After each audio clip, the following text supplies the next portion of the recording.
You're listening to the Wanderlust Swingers podcast with Aussie hosts Kate and Daryl. If you're curious about exploring your sexuality or the swinging, hotwifing and non-monogamous lifestyle, you've definitely come to the right podcast. Or maybe you just love travel adventures. Either way, we share our personal, sometimes juicy, sexy stories as well as swingers club and event reviews, interviews with other sassy people, and of course our global swinging adventures. We try to bring you a look into the diverse lifestyle that the swinging and non-monogamous community has. We hope you enjoy. Now let's get into the episode.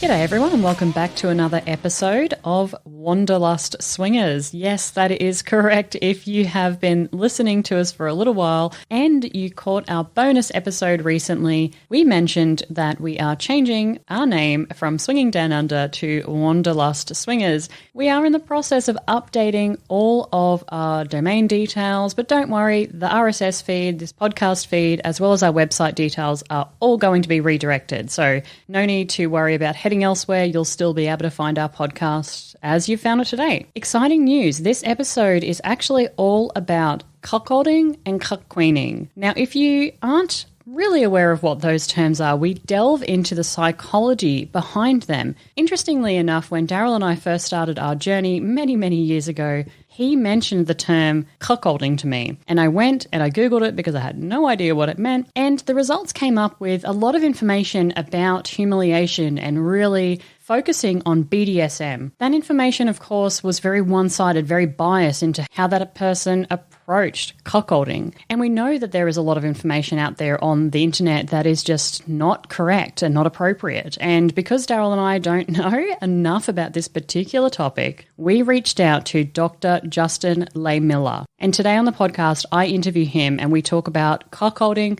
What actually is it? What is the psychology behind it? Why people might enjoy being cucked? And what it really means to be in this particular kind of alternative relationship, which falls into the spectrum of consensual non-monogamy. We also talk about the taboo behind sex toys, and in particular, men using sex toys in the second half of this episode. I was really excited to bring Dr. Lehmiller on the podcast, and I hope that you guys enjoy this episode. We are always extremely humbled when people want to actually come on the show and be interviewed, and it is you guys out there listening that give us the credit to be able to get these kinds of people and these kinds of professionals on the podcast. So thank you to you guys out there. All right, no more rambling, guys. I'm going to get straight into the interview with Dr. Justin Lehmiller, and I will be back after that to talk to you about some updates on what's happening with Daryl and I. Chat soon.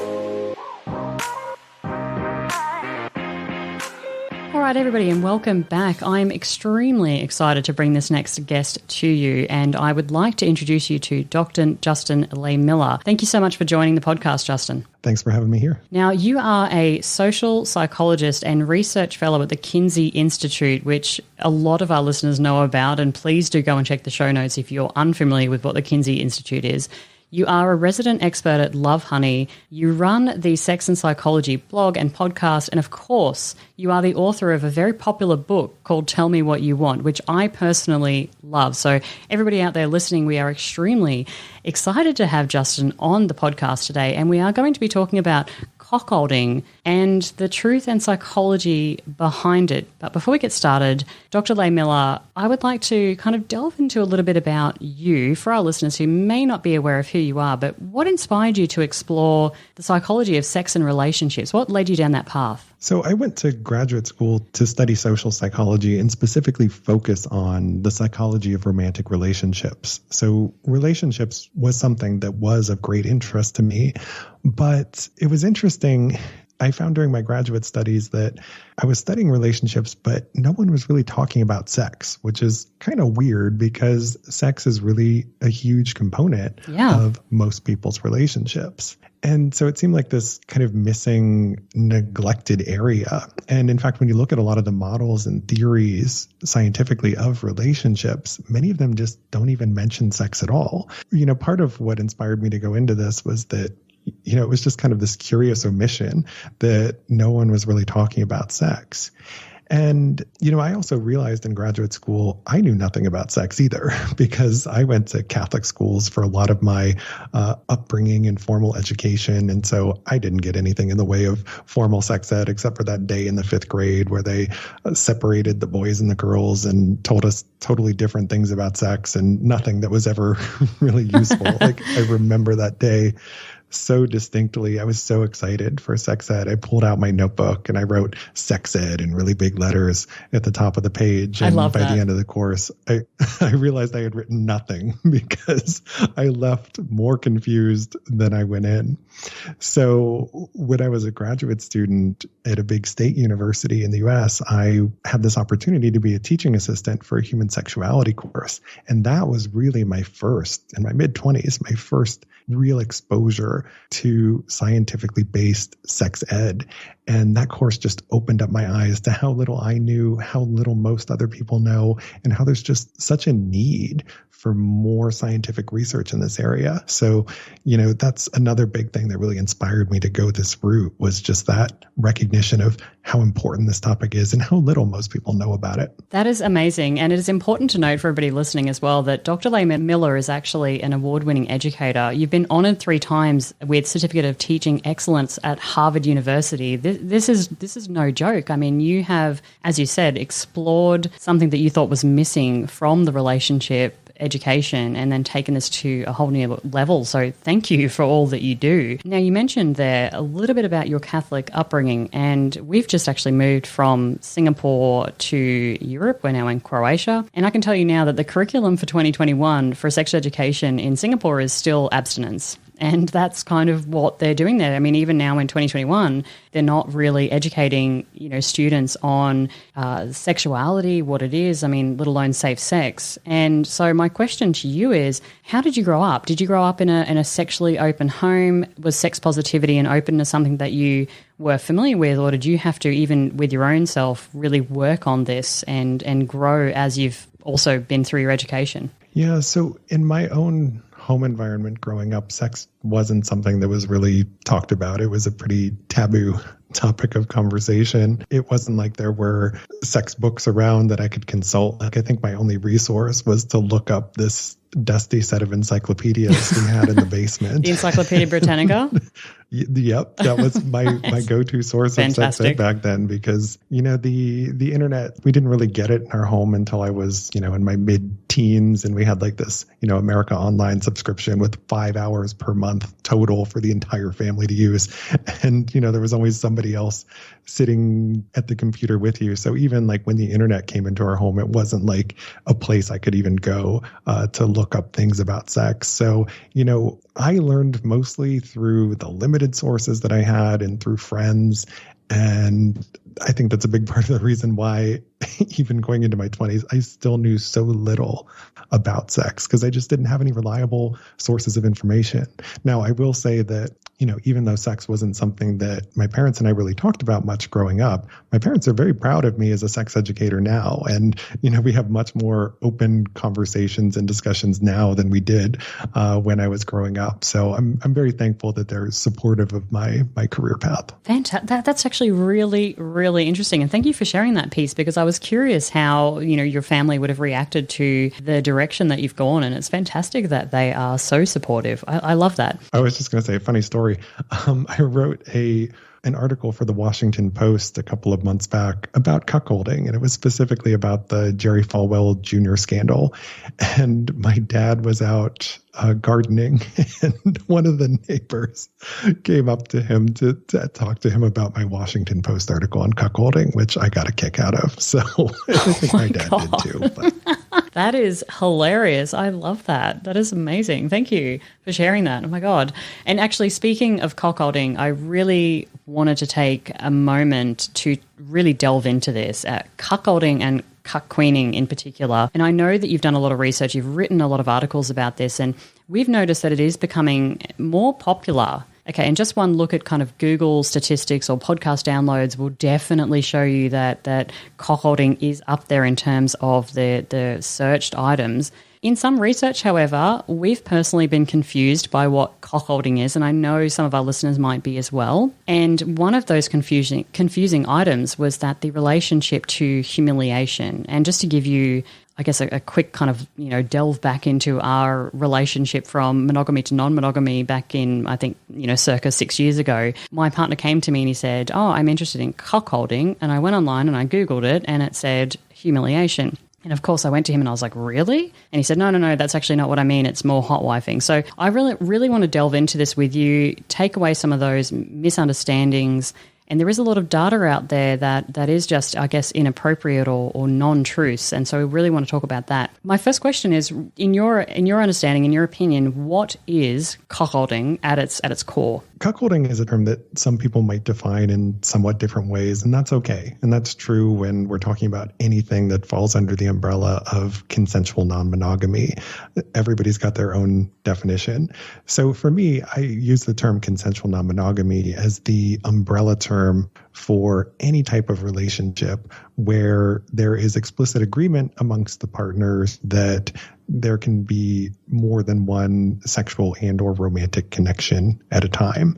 And so obviously swinging falls under this umbrella, polyamory, open relationships, but also cuckolding. And when we think about cuckolding, it usually takes the form of one partner watching their partner have sex with somebody else. And it's not necessarily just watching, though. Sometimes it's listening, right? So maybe you're listening to your partner have sex in the next room with someone else. It can also take the form of maybe your partner goes out and has sex with somebody else, but then they tell you about it when they come home. Mm-hmm. So when we talk about cuckolding, it's kind of this diverse set of sexual practices, but it involves some form of partner sharing and taking sexual pleasure or enjoyment in your partner having sex with somebody else. And there might be a BDSM component to that. There might not be. I think colloquially, a lot of people use the term hotwifing to refer to a variant of cuckolding where there isn't any BDSM and where the motivations are a little bit different. So when people talk about hotwifing, where they're usually talking about a heterosexual man who is sharing his wife or girlfriend with another man, there's no BDSM component there, but instead he's often getting a self-esteem boost or an ego boost from knowing that other men find his partner to be attractive, and also knowing that she might be going out and having sex with other people, but is still coming home to him. So there's kind of like that status component that often goes along with hotwifing, but also in hotwifing, there's often big emphasis on the partner's pleasure as what is one of the key factors that gives that person pleasure. So knowing that your partner is happy makes you happy. So it's sort of this element of compersion. That's actually a really interesting way to describe cuckolding, because when we talk about the swinging lifestyle, we always talk about the fact that there is such a broad depth in the way that people would approach it. Not everybody is the same how they approach the swinging lifestyle. So I love the fact that you're saying cuckolding is essentially the same thing. People approach it different ways. What would you say, in all of the research that you've done over the years, some of the biggest misconceptions that people would have about cuckolding, maybe that they've come to you and they've asked you questions, or that you've just, read articles online and seen? What would you say are the biggest misconceptions and some things perhaps that we need to talk about today and break down? Yeah, so I think one of them is that a lot of people think of all these forms of consensual non-monogamy as being totally separate and distinct. Like they put cuckolding into one group, swinging into another, polyamory into another, open relationships into another. And never they shall meet. Fuzzy boundaries. Yes, there's a very fuzzy boundaries here. And for example, you could be a swinger, but also engage in cuckolding sometimes. And, these boundaries can also be fluid where, for example, you could be in an open relationship that becomes polyamorous. And so I think we tend to get a little bit too hung up on labels. It's also led to some infighting in the consensual non-monogamy community, where some people think of their form as being superior to all of the others. And I just think that that's so not a productive conversation or argument to have. One form of consensual non-monogamy is no more valid or inherently superior to another. So that would be one misconception. Another big one that I get very specific to cuckolding is it normal to be turned on by this idea of watching or listening to your partner have sex with somebody else? And I hear that all the time, especially from men. And the answer to that is that yes, it is. So for my book, Tell Me What You Want, I surveyed more than 4,000 Americans from all 50 states, ranging in age from 18 to 87. I asked them about their sexual fantasies, hundreds of different questions about this, and included in there were questions about cuckolding. And what I found was that a majority of people who identified as men across sexual orientations had fantasized about cuckolding before. And a substantial number of men said that cuckolding was something they fantasized about often, or that it was their favorite sexual fantasy of all time. So yes, it's normal in the sense of being common to be turned on by this. And of course, there are also women who are turned on by this as well. The numbers for women are a little lower. So for example, when you look at heterosexually identified men and women, it's just over half of the men who fantasized about this compared to closer to a third of women. So there is a gender difference, but it's normal for people to be turned on by this. And actually, that is one of the things I really wanted to talk to you about today, Dr. Lehmiller, is the psychology of why someone might want to be cuckolded, because we do get questions and we see it on the forums about people saying, is this okay? Am I okay? Here's my sexual desires and am I wrong in this? And so we've read a little bit about sperm competition theory, about, men, but it's obviously not just men who want to be cocked. There's cock queens as well. So if you were to try and help people understand the psychology of wanting this, what would you say to that person out there who's wanting to experience this or having these feelings, but they're not quite sure about whether or not it's valid, whether it's okay, whether this is, quote unquote normal? So, like I said, it's normal to have the fantasy in the sense that a lot of other people have it. Now, the question of whether you want to act on that fantasy is a totally different one.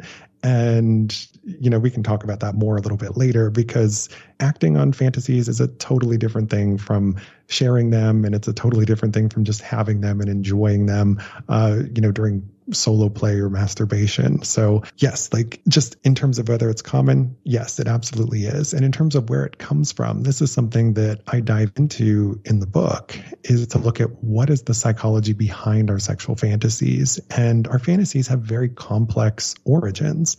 They are influenced in part by evolutionary factors like sperm competition. They are influenced by the culture and society in which we live. And, for example, one of the big things that people find to be a sexual turn on is doing something that is taboo, something they're not supposed to do. And sharing your partner sexually with somebody else is definitely something you're not supposed to do in a culture that prizes and idealizes monogamy. And so that taboo element, the fact that we're told that you shouldn't be doing this, is part of what makes cuckolding erotically appealing. But it's about more than that, right? So there might be evolutionary and cultural factors that play a role, but there's also the fact in history of your own sexual experiences. Like, what have you learned to be aroused by through your past sexual history? And also, what is your personality type? What are your unique sexual and psychological needs? Because all of those things can factor into the types of fantasies you have. So in the case of cuckolding, I see that these fantasies are linked to having a lot of other specific types of fantasies. So for example, if you're really into voyeurism, just you're turned on by watching other people undress or have sex, you're more likely to have cuckolding fantasies. And also there's a link to BDSM fantasies, where people who are into cuckolding tend to have more submissive and masochistic fantasies. And so I think part of the appeal of cuckolding for some people is that it's a way of sort of combining a bunch of unique interests all into one, because you've got that taboo element, you've got the voyeuristic element, and then also for some that BDSM element. And so I think that's part of it, is that it's like this really unique way to express a lot of fantasies at the same time. And that was actually a question I had, Justin, was what role does humiliation, submission, dominance play have in a cuckolding relationship? And as you just kind of explained, it's variable. It really depends on the individual. It depends on their sexual preferences, and you can have it or you can not have it, the humiliation aspect in particular. So it's super interesting to talk about the different ways that people have it, because you are correct. I think that we often pigeonhole certain areas of even consensual non-monogamy, and I was on the Multi-Amory podcast a little while ago, and I used the analogy of throwing stones in glass houses between consensual non-monogamy, and I think you hit the nail on the head earlier by that. Some of us seem to be assuming that our version of that is the dominant or better version. So I love that you are of that same opinion, and thank you very much for sharing that. Going back to the 50% of men responded favorably to being cocked and 25% of women, if you were to perhaps bring up the idea of cuckolding to your partner, my question is, how would one person be able to present the idea of cuckolding to their partner, perhaps without feelings of jealousy, anxiety, being undesired, and with a caveat of that I do understand that some jealousy feelings is actually also quite sexually arousing as well. But if you had somebody out there who was listening to this podcast and had these feelings, these desires, did you have any information or advice to them on how they might be able to bring this up to their partner about? Yeah, I get asked this question a lot. I've had many people who are readers of my sex and psychology blog write to me and say, I really want to watch my partner have sex with someone else. How do I get them to do that? And I'm like, okay, let's step back here. There's a few steps and things that need to happen first before you come out and propose an idea like this to your partner. And so I think as a useful starting point, if you're going to get into the business of sharing fantasies with your partner, and I think there's a lot of potential benefits to be had through that. For example, I see in my research that people who are sharing and acting on their fantasies are more sexually satisfied, they're happier in their relationships, they have fewer sexual problems and difficulties. And so, they're really doing well in a lot of ways. And so getting more in touch with our fantasies, incorporating them into our relationships in some way can bring some benefits. But you have to approach that cautiously because there are potential risks that go along with the potential rewards.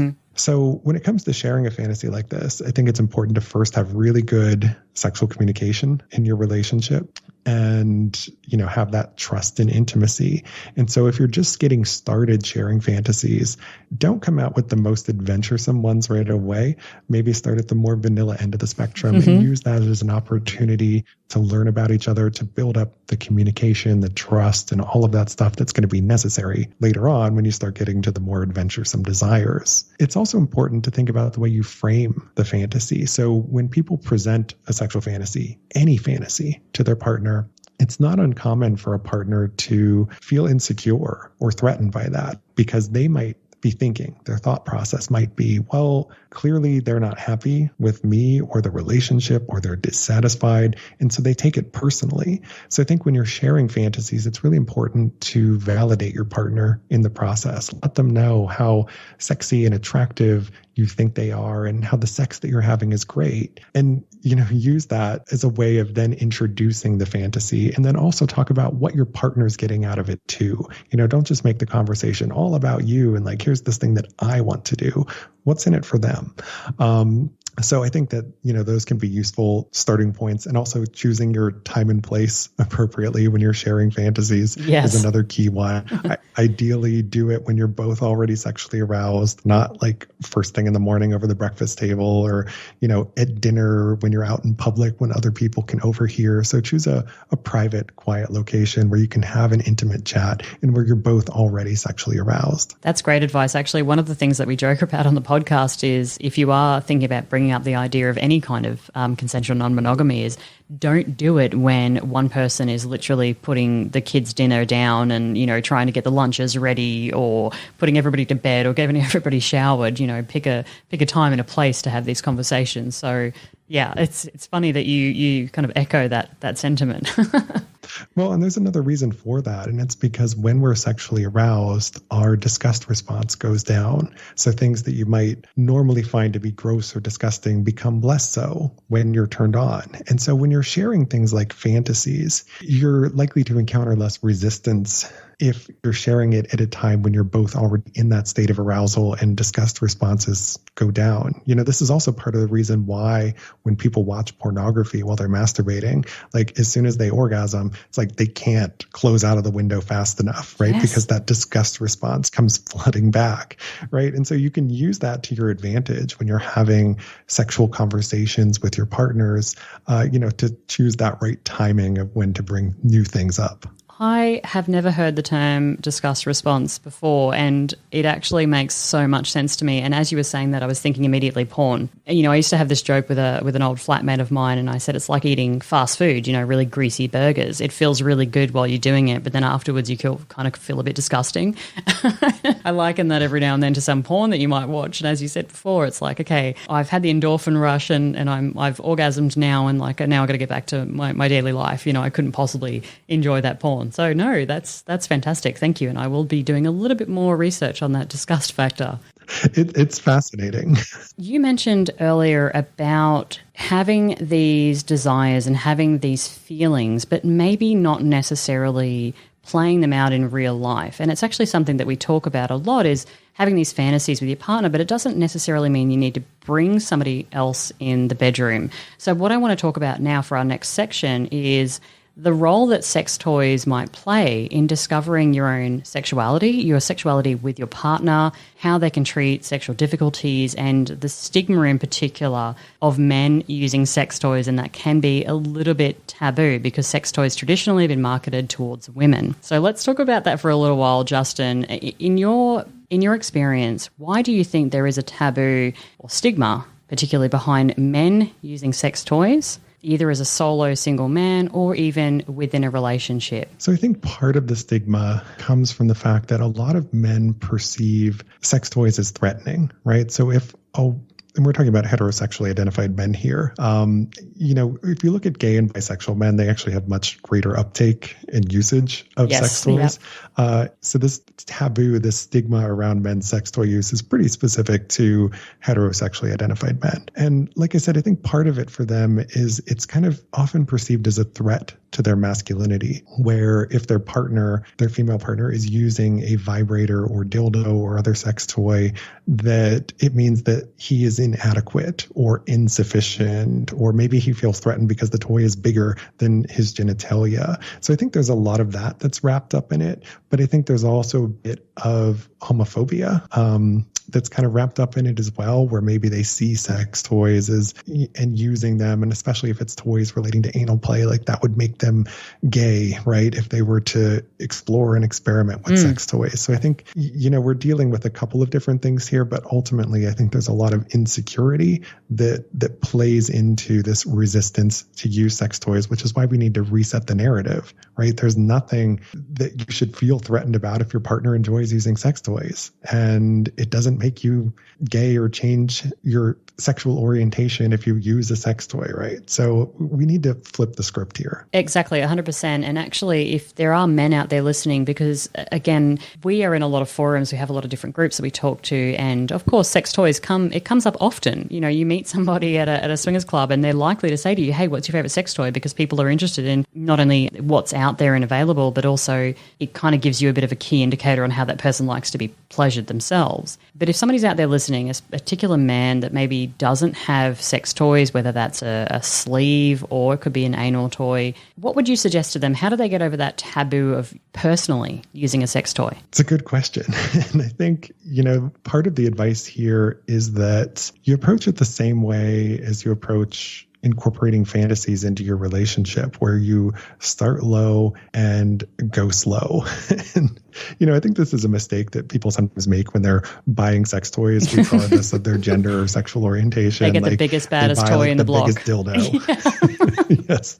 The biggest toy they can possibly find. It's like, you know, maybe that's too much. And, you know, that's one of the wonderful things about sex toys today, is that there are so many different options that are out there for, you know, beginners to, you know, more advanced and experienced users. And so I think it starts just kind of by dipping your toes in the water a little bit, thinking about sex toys as a way of just incorporating some novelty into your sex life or your masturbation routine, and also allowing you to explore your body more. Because a lot of us think we know what we like and enjoy when it comes to sex, but sometimes you don't know until you try it or experience it. So sex toys can be a great way of expanding your sexual menu, introducing you to different sensations. And so think about it from that lens. Like, how toys can enhance your sex life. So I would encourage, somebody who's maybe a newbie or novice at this, to just start by going out and exploring the variety of sex toys that exist. Because I think, there are sometimes myths and misconceptions about toys. Like maybe they only think about sex toys as being vibrators or dildos, but there's so many different options beyond that and ways that you can use them and incorporate them. So you might check out a sex toy retailer like Love Honey that has like this very extensive collection of, different types of toys designed for different types of stimulation, whether it's stimulation of the penis or the prostate. And, it can be something that's vibrating and remote controlled if you want to get high tech with it. But maybe if you're just starting out, maybe it's just a masturbation sleeve, or a cock ring, or, just something that adds a little bit of newness and difference. And you can also buy partner toys, right? Where you can try things out with your partner at the same time. And for some people, that might be an easier way to go because you're both getting something out of it. So couples vibrators can be a great way to go as well. Yeah, I do like the idea of starting small. And I remember the first sleeve I actually bought Daryl was a Tenga egg. And then from there, we've kind of gotten a little bit more high tech, and a little bit more expensive with the toys that we've bought. But we are big advocates of people trying them. And it's actually funny, Justin, because I actually, as the partner, I prefer and I get very excited about him using toys more than probably he enjoys them himself. And so it's funny because when we do get a new male sex toy, I'm really eager to give it a go. And I like seeing his expression and I like seeing him explore that. And he's probably less inclined. He's like, yeah, I mean, it's fine, but it's not fantastic. And I always find that to be a bit interesting. And it does lead me to an interesting point that as females, cis females, we're normally perhaps not used to, we might have a dildo or we might have a vibrator and some sex toys in our arsenal, but we're not used to perhaps our male counterparts having sex toys. So flipping the switch, if you were to talk to the female listeners out there, what advice would you give to them perhaps who might then see that sex toy as almost competition again to themselves if the male partner gets a sleeve, etc.? What would you say to them about how to explore sex toys with their partner? It's a great question. And you're right that sometimes the taboo and stigma of men's sex toy use can also come from women and maybe feeling threatened or insecure about that. So again, to flip the script and think about this in a different way. So one thing that research has shown is that usage of sex toys can actually help men perform better in bed. So, for example, use of masturbation sleeves can help men to develop better ejaculatory control. So if we're talking about a guy who experiences orgasm prematurely on a routine basis, by using the sex toys, he can actually help to build up better ejaculatory control that can help him last longer in bed, that might help you to have more pleasurable and satisfying encounters together, right? So, that's one way that sex toys can benefit both of you. But also, when people try new and different things together in the bedroom, having a novel and arousing experience really takes our arousal levels to a much higher level than they are at baseline, because human beings are inherently turned on by novelty. And adding a sex toy is an easy way to just throw something new into the mix, to create a more immersive experience, to explore different sensations. And so it's a great way of dealing with this loss of passion that we see happen over time in most long-term relationships, right? Because the novelty is kind of wearing off to some extent. So by continuing to mix it up, trying new toys, experiencing different sensations, you can fight against that and help to really keep the passion and excitement alive, while also exploring your body and figuring out what does and doesn't work and what you do and don't like. That is fantastic advice, because I like the fact that you said there that, we are interested in the taboo, and something as simple perhaps as a new sex toy for one person. It could, as you said before, it could be a male sex toy, it could be a female sex toy, it could be a couple sex toy. Does, I think, inherently bring you closer to exploring new things, because Daryl and I always say, and we joke, and we say that the travel version of Kate and Daryl are the best versions of our relationship, because we're traveling, we don't have, the pressures of everyday life back home, we don't have to clean up after ourselves because we're in a hotel. And I almost find that sex toys are a similar version of that. It's a form of escapism as well from, your standard kind of, I guess, maintenance sex that you might have as a couple that have been together for a longer time. So I absolutely appreciate what you're saying there, that it's a little bit exciting and a little bit taboo and a bit different, and it can really work with you.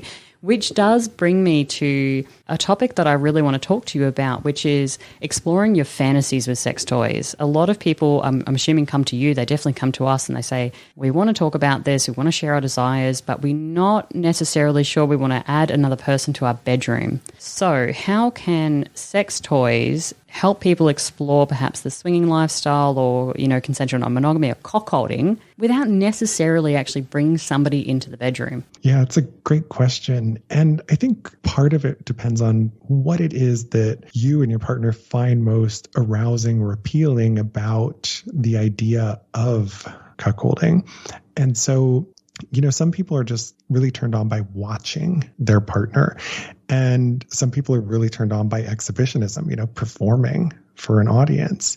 And so if you think about it, one way that you could kind of dip your toes in the water is, the partner who wants to be cuckolded can take that voyeuristic role and they can watch their partner just pleasure themselves with a sex toy, right? So it's sort of simulating that cuckolding experience to a degree without necessarily bringing another person into the bedroom. So that can be, kind of a handy way to dip your toe in the water and to see how you feel about it and whether you might enjoy taking that a step further.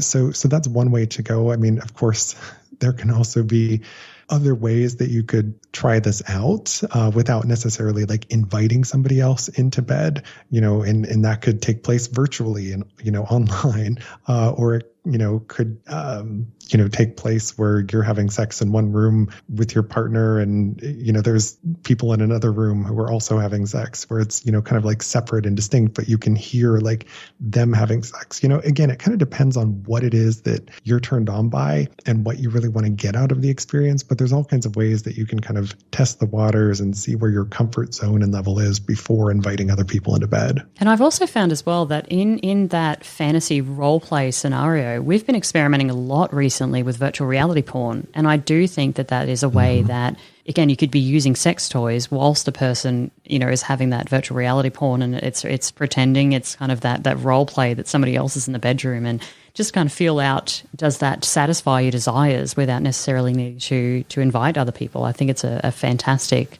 resource that we have now in 2021. And my God, I don't even know where the world's going to go with sex dolls in the future. I'm really looking forward to that. Yeah, I mean, and that's going to be one of the really fascinating things going forward is what are the new and next innovations in sex toys and virtual reality porn, and how will this allow us to differently engage with our sexual fantasies? And, maybe that's going to be the new testing ground, is that you can try it out in a VR format before you actually, do something in person. Yeah, exactly. Now, Justin, you have written the book, Tell Me What You Want, The Science of Sexual Desire and How It Can Help Improve Your Sex Life. I've read it. I'm a big fan of it. And before we close out today's podcast, I kind of want to get a bit personal with you to finish off. And I want to know what's next for Dr. Justin Lehmiller. What's coming next? What can you share with us? Any insight into your next direction in 2021? Well, I've got a lot of irons in the fire. Now, something that was interesting when the book came out, I thought I was just going to move into writing the next book. But then I kind of became known as the fantasy guy, and I started getting invited to teach all of these lectures and workshops on fantasies. And I found that I really enjoy that, and that, this is a way of taking things a step further than what's in the book. And so part of what I'm developing now is actually some online courses that I'm going to have on my website this year, where we can go into greater depth and detail about maybe specific types of fantasies and what you need to know if you're really thinking about acting them out or sharing them with a partner. So that's part of what I'm working on. I also have some multimedia things that I'm considering. So I've expanded into the world of podcasting recently, which I found to be really fun, especially during this pandemic. Oh, right? Amen to that. I've been blogging for about a decade. But, blogging is like a very solo activity. And I found I love podcasting because I actually get to interact with other people and, not being able to leave my house very much. I found that that's really exciting. So I've been investing a lot more in that. And, my goal this year is to have a new episode come out every week. Whereas in the past, podcasting was this very sporadic thing I did. Now I found I just love it. But I'm also working on a wide range of other things, some I can't really talk about yet, but hoping that I can share them with you a little bit later this year. Oh, you little tease. All right, we like that. We'll definitely be I'll keep one eye awake and on what you're doing then. But I really like the fact that you're delving into specific fetishes as well, because I think it remains a very taboo subject that, people might say, hey, I want to be consensually non-monogamous, ethically non-monogamous, or even as a solo person, I want to explore this particular thing. But specific fetishes, then there's not necessarily a lot of information out there digging into that. So I think that's definitely going to be a fantastic resource. And personally, I'm really looking forward to that. So I'll be definitely keeping an eye on that. I always like to challenge the norm as we exit our podcast, each different interview that we do. So my question to you is, if you could change one thing about humans and our idea of sexuality, what would it be? Just one thing. And I know there's a broad range of things that you could pick, everything from the LGBTQI right through to fetishes. But if you were to pick something, what would it be that you could change? Oh, gosh, that's such a hard question. I know. There's so many things that are wrong and that I would like to change. But I think if I have to reduce it to one thing, it would be we need to get rid of the sexual shame. Because I think that shame is what causes so many of our sexual and relationship problems, where, for example, we feel our fantasies aren't normal and that there's something wrong with us. And then that prevents us from not just getting what we want in bed, but from ever really opening up with our partners and developing a deeper level of intimacy. And so, the more of the shame that we carry around, I think the more mentally taxing it is and the less likely we are to be happy and satisfied in our intimate lives. So, yeah, if I could change one thing, it would be let's get rid of some of that shame, or all of it if we can. That gave me goosebumps. That's beautiful, and I could not agree more. And thank you so much for sharing that. You answered that question like a breeze. That's supposed to be a really hard question, and you just got it in one. Thank you. Well, I've been asked that question a few times. I've never given that answer before, but I think in the back of my mind, I've had a chance to think through, what should that be? And now you helped me perfect it. So fantastic. Well, I will take that, and the recording will be available should you want to play that back as your morning mantra while you're having your coffee. I just might. I would like to very much thank Dr. Justin Lehmiller for joining the podcast. There are going to be a ton of links in the show notes today, everything from the Sex and Psychology blog, which please do go and check that out. The Tell Me What You Want book, definitely check that out. Twitter, Facebook, Reddit, Instagram, you name it. We're going to have those links in the show notes today. And again, we really do appreciate your time coming on the podcast, talking to us about cuckolding, the psychology behind it, but just really even sharing your research, because it is valuable to share with the general community out there who may not know a lot about this particular topic, or maybe having these feelings and don't really know what to do with them. So thank you so much for coming on. It was my pleasure to be here. Thanks so much for having me. So thank you very much, guys, and we'll see you soon. All right, again, guys, I really hope that you enjoyed that interview. Thank you for hanging in there. Couple of updates from us. Yes, we are based in Croatia now, so we are living in Zagreb, Croatia, hence the Wanderlust Swingers name change. So we are going to soon be exploring more of the European kind of approach to the swinging lifestyle. So you can expect some episodes relating to the dating sites over here, relating to how people approach the dating lifestyle, the swinging lifestyle. And then once COVID settles down, hopefully some information about clubs, events, parties and things in Europe. Our next episode is going to be about foursome play and a butt plug experience that we had in Singapore before we left. We are going to get that to you guys soon. We are in the middle of a Patreon drive as well, guys. We are trying to get a few more Patreon members. So if you're out there and you're interested in supporting the podcast and all the information that we're bringing you, please head over to patreon.com/ patreon.com/swingingdownunder, and you can sponsor the podcast for as little as $1 a month, and we really appreciate all of your support. Thank you to all of our existing patrons for hanging in there throughout 2020. A really interesting year for the lifestyle, definitely, and certainly for our podcast as well. And we look forward to bringing you guys even more exciting content in 2021 as we continue our journey as being Wanderlust swingers. All right, guys, that's it from us. We'll see you soon. We'll speak to you soon. We hope that you are staying healthy, happy, and horny, and we will be back with more episodes. Bye, guys.